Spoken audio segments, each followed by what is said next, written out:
Hello everyone, welcome back. My name is Aarna Sahu, host of Aarna's News, where on this podcast channel, I aim to eliminate the gender gap in the STEM fields by featuring inspiring female professionals and highlighting their stories and accomplishments to further encourage girls. On today's episode, is that students, when they come into university, they're very keen on doing one particular thing. They come in and they say, I want to work for Google and design search engines, or I want to work for Boeing and do computer graphics. So they're very narrow in their thinking. And it makes them often a little nervous too. They have this particular goal in mind, and they come in and they ask, what do I need to do to achieve that particular goal? And often I look at that and say, well, you should not do that too quickly. People are so keen to specialize very quickly. But to me, the joy has always been in the breadth of the field, and then the specialization comes later.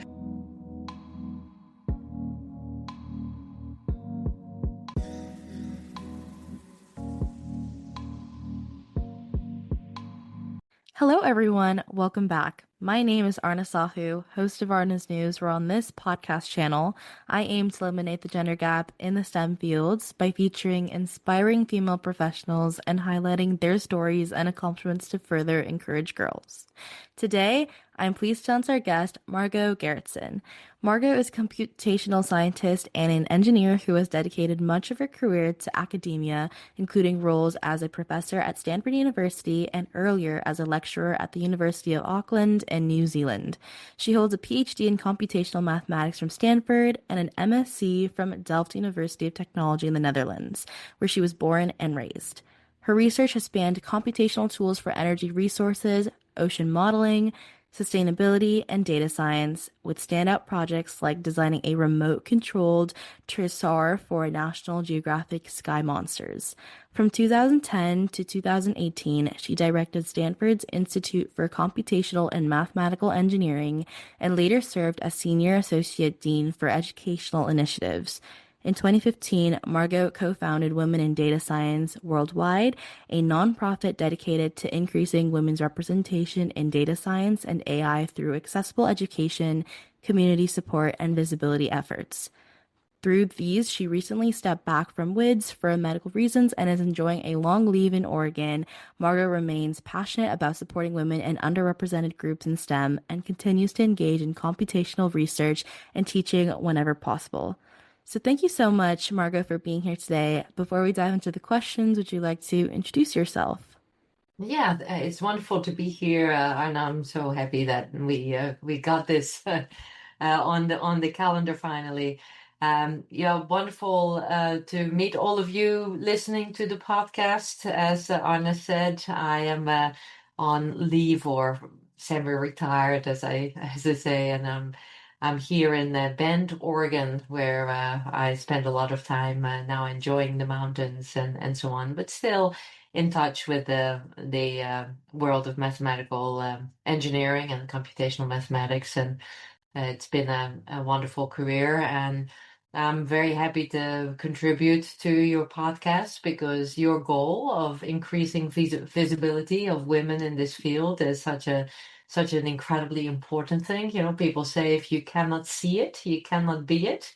And that's certainly true. And that's also one of the main reasons why we started Women in Data Science, really as a way to put women on the podium at conferences around the world and increase their visibility and make sure that their contributions are seen and listened to and rewarded and at least appreciated and recognized. And then, of course, also to create community. So kudos to you for doing this, and I'm excited to chat with you a little bit. Thank you so much. And I 100% agreed with our shared mission of bringing more women in STEM. And so my first question for you is tell us a bit about your career path. Yeah, I started in back in Holland, so you can probably recognize I have a non-American accent. We all have accents, but mine is Dutch. And when I was a young kid, I was good at math and calculus and sort of came easy, and I enjoyed it.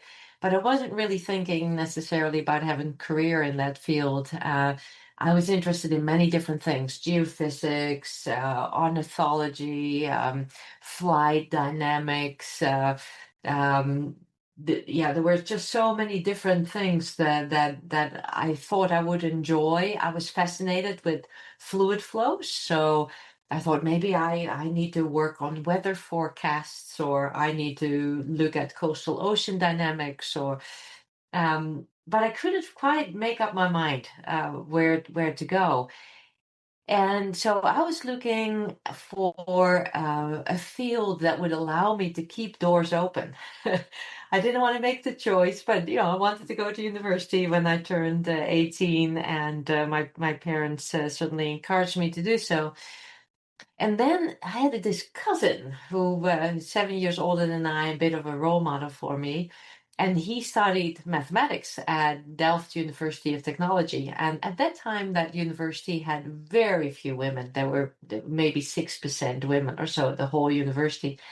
And there was something in me, it had been for a while, that it just wanted to show that I could do that too. So at high school was one of the very few girls in the advanced math classes. We didn't have the AP system, but something similar. And very few girls in physics and chemistry. And I always felt like if my brother can do it, if my cousin can do it, then by golly, I can do it.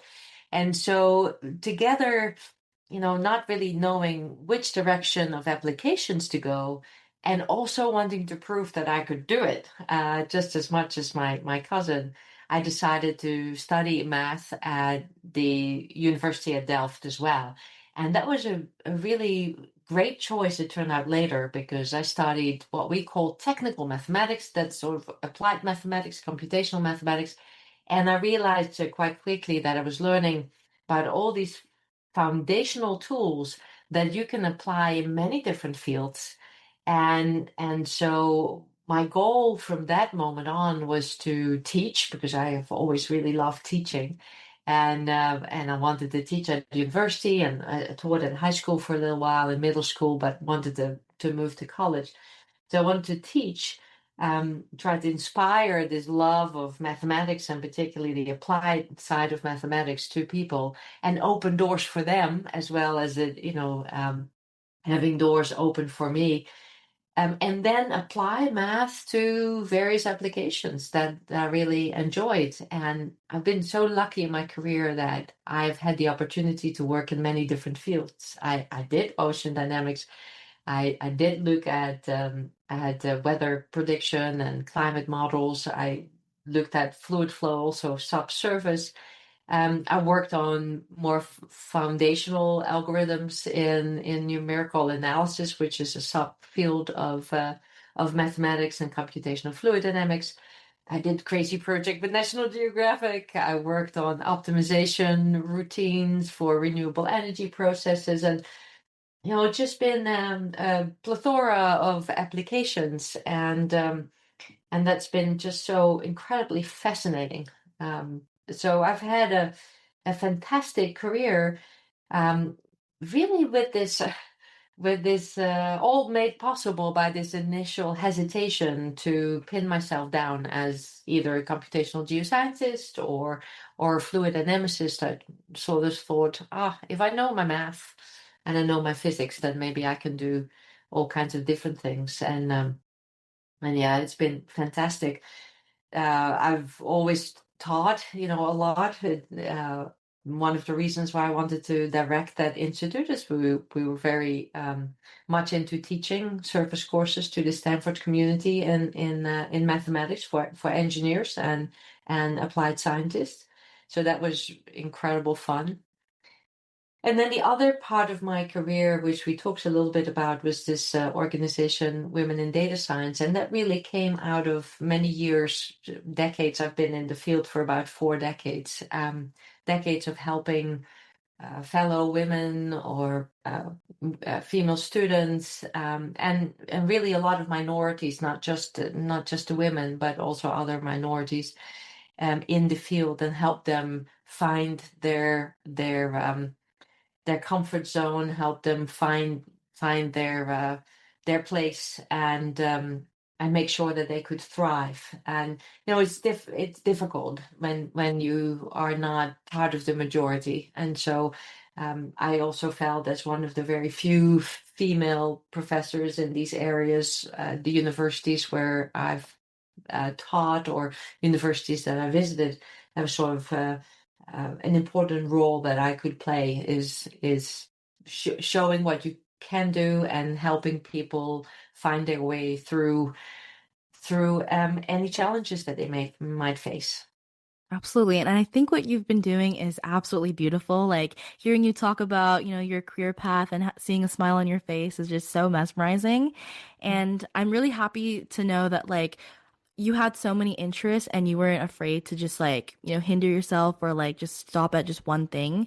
You kind of did a lot of things that made you passionate about it. And I'm really happy that a lot of people can hear about your efforts in this case.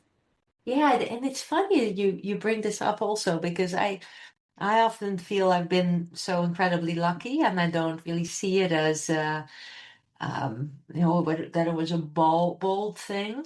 But what I have noticed, particularly in the last decade or so, is that students, when they come into university, they're very keen on doing one particular thing. They come in and they say, I want to work for Google and design search engines, or I want to work for Boeing and do computer graphics. So they're very narrow in their thinking, and it makes them often a little nervous too. They have this particular goal in mind, and they come in and they ask, "What do I need to do to achieve that particular goal?" And often I look at that and say, well, do you should not do that too quickly. People are so keen to specialize very quickly. But to me, the joy has always been in the breadth of the field, and then the specialization comes later. So I see a lot of the students come in and say, I don't care about all these math courses, for example. I don't care about computing. I don't care about the underlying physics. Let me just do that one thing that I'm interested in, and just teach me what I need to know for that thing. And I follow people's careers like that also, and I often see that 5 years later, after they started in that particular direction, they're doing something completely different, because the world is changing, business is changing, research is constantly changing, um, the state of knowledge that we have about it is constantly moving. Companies are evolving, and people need to evolve as well. So they very often then are asked to do something different. Um, and for that, you need agility. So a lot of what, if you look at the world of STEM right now, one of the biggest things that you need to have is agility. You need to be able to quickly pick something up and reinvent yourself, because you're constant, things are constantly moving, and people don't stay with companies for 30 years anymore. They spend a few years here, a few years there, and are constantly challenged in new directions. And I've always believed that for me, and I did not do this because I was wise, or, I had all my ducks in a row when I was, your age, Anna. Not at all. I just luckily had this feeling, I don't want to pin myself down, so let me focus on the foundations. But later I realized that it was exactly that made it possible for me to work in many different areas, because it's amazing once you have the foundations and you understand the underlying mathematics and the underlying physics, and you can do a little bit of coding, so much opens up for you. And it doesn't take that long to reinvent yourself, to go from being a weather modeler to being an oil and gas reservoir person, because the ideas are very similar. And when you start looking at what you actually need to develop and what you need to write, it's really all the same kind of mathematics. And so I'm saying that sometimes when you don't know what you want, if you don't know what you want, and it makes you nervous, it's actually a gift. It's a wonderful thing, because then you say, okay, well, I'll keep my doors open. And to keep doors open, I'm just going to focus on these fundamental skills, these foundational skills. And that, in fact, makes you agile later on.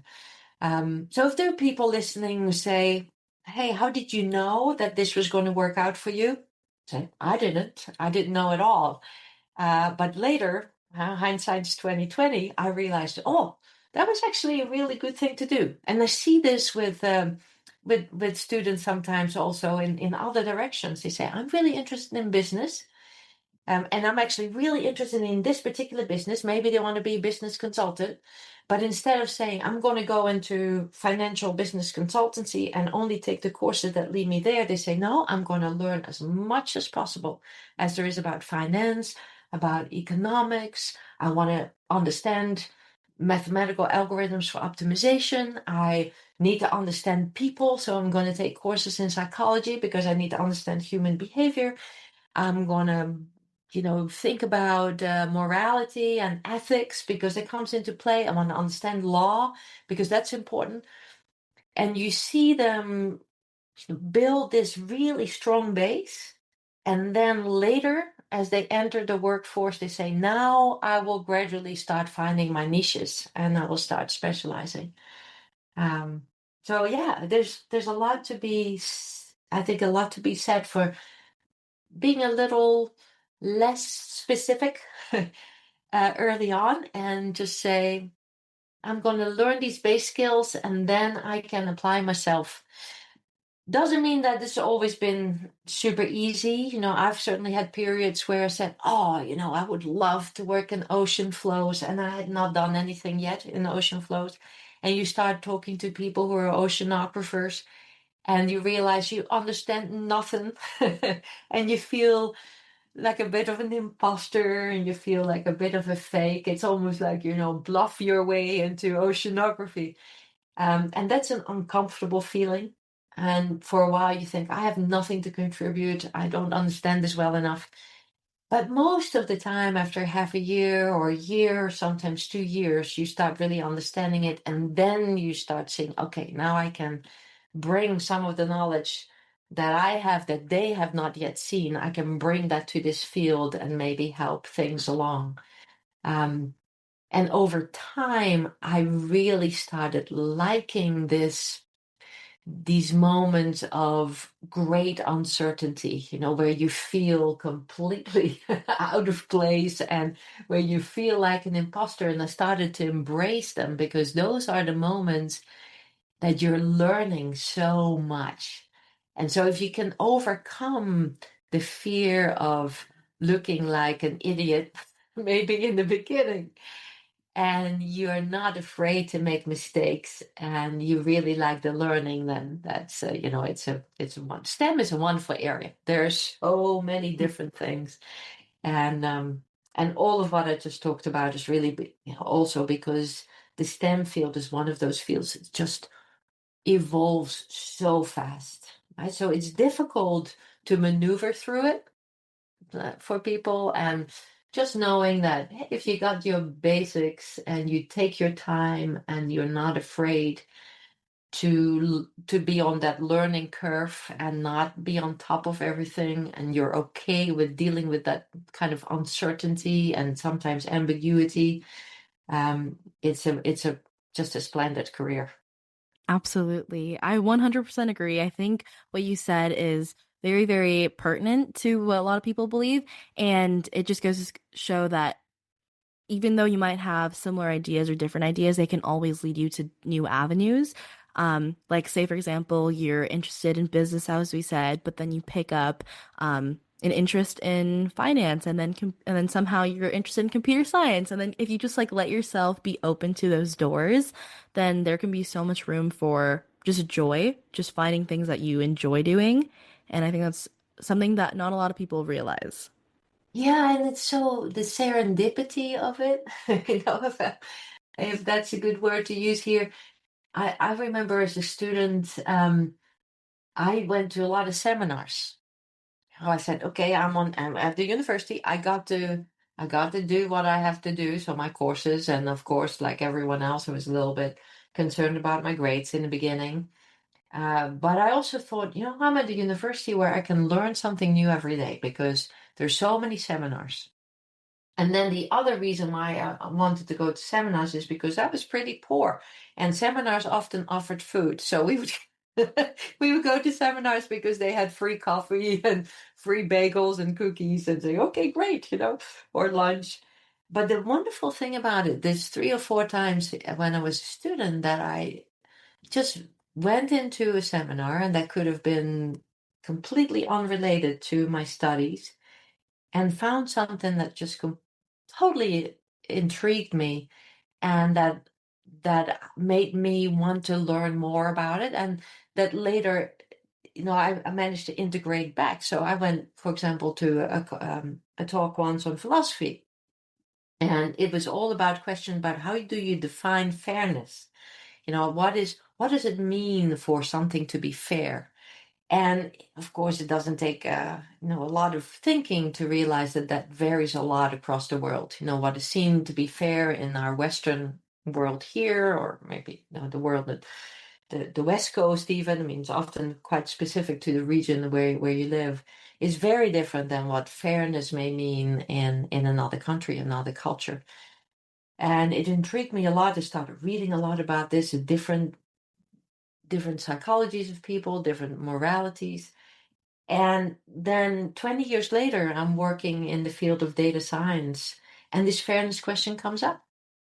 And in algorithms that are meant to optimize benefits, and there's always ethical questions involved with data science. Now, and all of a sudden, I went back to these notes from 20 years earlier, of all the courses that I then took in this area, and I realized that if I hadn't just walked into that seminar, I would have not have known what to do with it.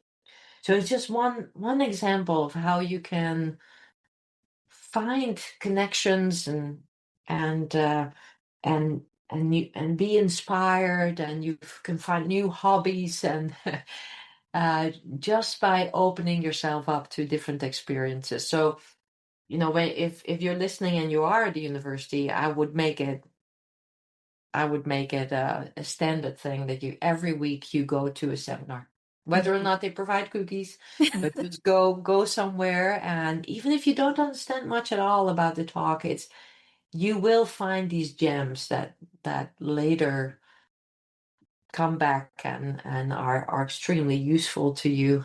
It's incredible how that works. So, we talked earlier about agility, that's so important, and that having a base foundation is really important for that because you can apply it to so many different things. But the other thing that's, I think, really important in STEM and in general in this world and this day and age, because you will constantly have to reinvent yourself and learn new things, is to have this love of learning and this endless curiosity. Mhm. And that's a cliche. A lot of people say lifelong learning and love of learning. But the truth of it is, of course, is that learning new things can be scary for a lot of people because you get out of your comfort zone, right? It's Yeah. very comfortable to stay with what you know, and to go and do something else can feel very uncomfortable. Learning is, in essence, just really uncomfortable, but also because of that, super fun. Because what does it mean when you're uncomfortable, right? I mean, when I feel discomfort in myself, and I feel this very often, I always think, what does this really mean? It means that I'm stretching myself, right? I'm not on top of things yet. There is a, you know, I there's a little frustration in me because I don't quite understand it yet, and it feels awkward a bit. But it's also wondrous because it means that I'm on this learning curve. I'm learning something new. I'm stretching my brain. I'm opening my horizons, widening my horizons. And when you turn this around and instead of saying, "Oh, I feel very uncomfortable. I don't want to be here. I just want to stick with what I've got." But instead of that, you say, "Oh, wow. I'm opening up new pools of knowledge, and how fabulous that is that I can learn, and whether or not I'm on top of it doesn't matter. I'm learning something, and over time all these different learnings will help me be a better scientist, a better worker, maybe even a better learner, a more curious person, and it will certainly enrich me. So Definitely. And I'd argue that spontaneity has its perks. Like as we said, you went into that seminar, and because of that, you're able to answer that question a couple years later. And it just shows that even if you think that you like going to something or like attending a new lecture isn't useful or you're not going to learn anything out of it, there's still something that you can benefit out of what you walked into, and that is so important to know. And yeah. And sometimes, sometimes you go to seminar and you think afterwards, well, that was a complete waste of time. And it happens too. But you take you take those together with the good ones, right? You cannot find these pearls if you don't occasionally run into something that just doesn't resonate with you at all. Definitely. And this is a great segue to my next question, which is if you could step into my shoes or younger self, what would you have asked yourself that I didn't? A lot of uh, if I just look back on the last, say, 3 decades of talking to people in the field, and particularly women in the field, the questions are always the same. And in fact, they're not so dissimilar across genders or across cultures. And the questions are always to do with this feeling of this discomfort around learning and feeling like an imposter, and how to work through that. And so we talked about this. And then the other thing that comes up a lot is this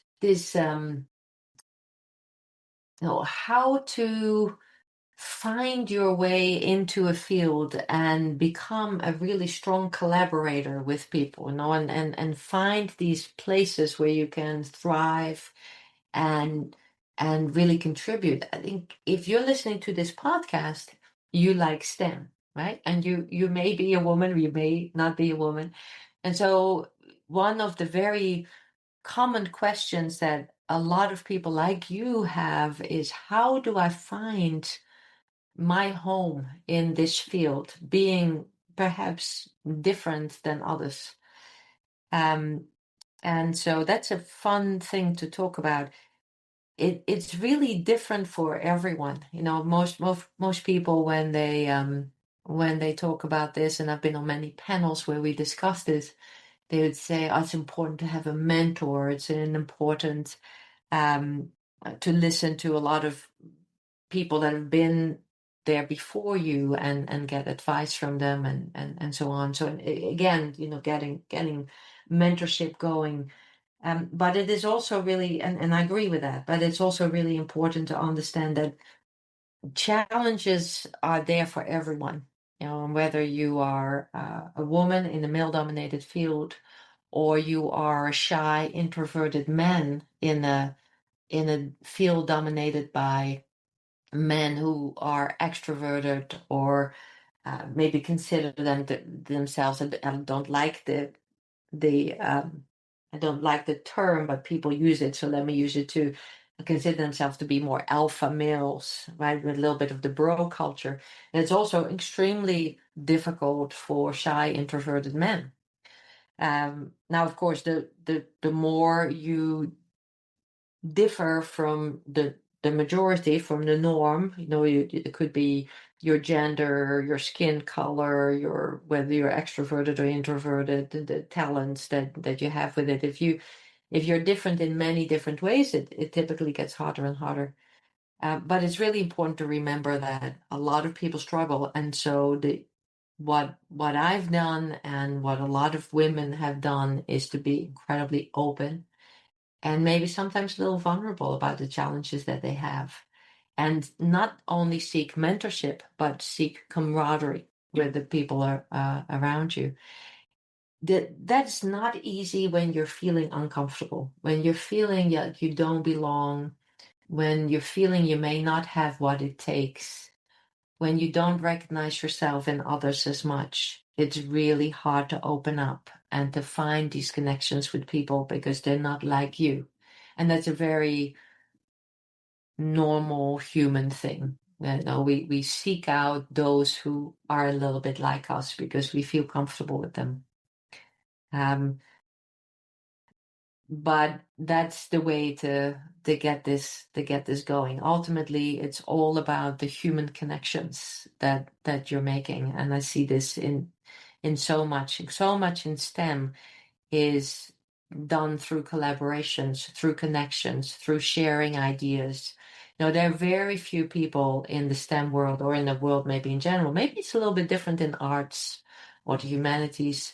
Um, don't know enough about it to say that, but I think in STEM, the real breakthroughs, the really interesting work that I've seen, it's never one person sitting alone behind a computer or with a piece of paper in front of them, thinking of really great ideas. It's often a team of contributors who are very openly sharing ideas, trying them out, failing, making mistakes, supporting each other, you know, figuring out where the other person may have gone wrong because that helps you understand too. So it's ultimately about this human connection. And and so to find your place, yes, the mentors are important, but what is probably even more important that you develop the skills that you need to connect with people at all levels, even if you feel different, and find that commonality that you may have with others. And there could be a commonality in the challenges. It may be different challenges, but the fact that you both have the challenges can really make a difference. And to be very forgiving, not just to others. They may say silly things, they may not be welcoming to you at the beginning, but don't make that your problem. That says more about them than it says about you. And try again. Be also very self-forgiving. There's many women in this field that feel they're scrutinized, that feel that they're not welcomed in. And when you talk to them, what they often also have is that they're incredibly hard on themselves. They want to prove that they can do something. And if they don't fit in, there is a part of them that feels like it's their fault. And it's not. No, it's we're all flawed human beings trying to find ways to work together. And if you can approach things like that with a lot of self-forgiveness and say, okay, I'll learn, I'll don't have to feel guilty about this. And if you have the same attitude to others, it's much easier to make those connections that you ultimately need to be successful. Definitely. And for me, at least, whenever I'm in like a new conversation or I'm in like a new group assignment or anything like that, sometimes it's really hard to like talk to people. But once you like kind of some time goes by and you actually like you start to crack jokes or you just like be more personable, not only with others, but with yourself, and you allow yourself to like talk to others, it gets a lot more fun. So for me, I found a lot of my friends through just being more open, or at least trying to make myself a little bit more open. Um, that's where a lot of my friends have come from through school. So it can definitely be hard, especially I think in the workplace. But once you start to like tear that bridge away, I'm sure there's a lot more good stuff on the other side. Yeah, and it's so hard to do that, right? Because it requires the first steps anyway. It becomes easier as you get older, maybe over time. I certainly found that, but it's so difficult in the beginning because you're putting yourself in a very vulnerable position, right? And if you're a competitive person who wants to make contributions and get a great job and do well and so on, then it's scary to open yourself up and sort of invite people in to see you for who you are, but also all the mistakes you made, to expose others to the thoughts you have, the ideas you have. This is why when I'm teaching, and I'm sure you've all seen this before, if you're in a classroom and the teacher asks a question and asks for students' input, the vast majority of students will not raise their hand and provide that input.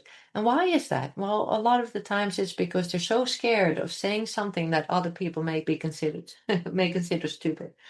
And so one of the best things you can do as a manager or as a new team member is to create an atmosphere in the environment where it's completely okay to be that vulnerable, right? And to make people really understand that unless we are open to each other, we cannot create the connection that we need to get the creativity that we need to move forward.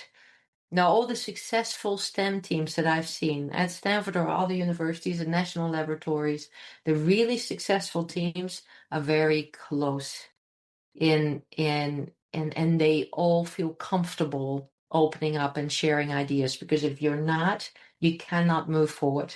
Because there's not a single person in the world who can look at the problem and immediately know the exact perfect way to solve it. It's always trial and error, and there are always mistakes. And an expert in the field is someone who's made every possible mistake. And so you can only get through that if you feel comfortable with one another. Hmm. Oh, if you yourself feel uncomfortable in the team, then you can think about, who manages this team, who creates this atmosphere. You can talk to these people, say, hey, we need to do better. We need to be more open. You're too judgmental, or you're scrutinizing too much. But if you yourself can lead a team of your peers, or later when you're in a management position, think about creating an atmosphere where people feel like they can be vulnerable. Definitely. Because even if sometimes you think, oh, that's not a very smart idea, you realize, oh, I have these moments myself. And even ideas that may not be so great that are being brought up, they're also incredibly good learning opportunities for everyone, right? I agree. Yeah. Yeah, so thank you so much, Margot, for being here. I think we have just 2 minutes left. So if you have anything you want to share with the audience, would you like to say anything? Oh, I would just want to say, all my soapboxes I've been on. uh, but I would just want to say that it is wonderful and to to know that people that are listening are interested in STEM, and a lot of you will be women, and I'm just so incredibly happy that you are listening to this podcast and you are interested in STEM just like I was. It is a wonderful, wonderful place to be that can really inspire you throughout your life. I've had 4 decades in this, and I'm now sort of semi-retired, as I mentioned earlier. But I look back with so much joy on, and also with some frustration, because of course, you you deal with things that are not always easy, but mostly with a lot of joy on the discoveries that I've been able to Mhm. make with my students, and mostly just working with the people and the collaboration. So I would say, dive in and go for it. And if you get stressed or worried or feel anxious, just remember that all that possibly says is that you're learning new things, and embrace it, and be inspired and wowed by all the STEMmy things that are around us. Well, thank you so much, Margot, for being here on the show. I absolutely love talking to you. Thanks, you, Anna. Have a good one. Thus, that concludes today's episode. If you want to know more about how I relate to these amazing topics, then stay tuned for upcoming episodes. A free way to support this show is by leaving it a 5-star rating and a review on the player you are listening to. Let me know what you enjoy about this podcast, as it's a chance to tell me what you love about the show, and it helps others discover it too. Once again, thank you for finding me, and I hope we stay in touch with each other. Dito, you're listening to Aarna Sahu, the host of Aarna's News. Toodles!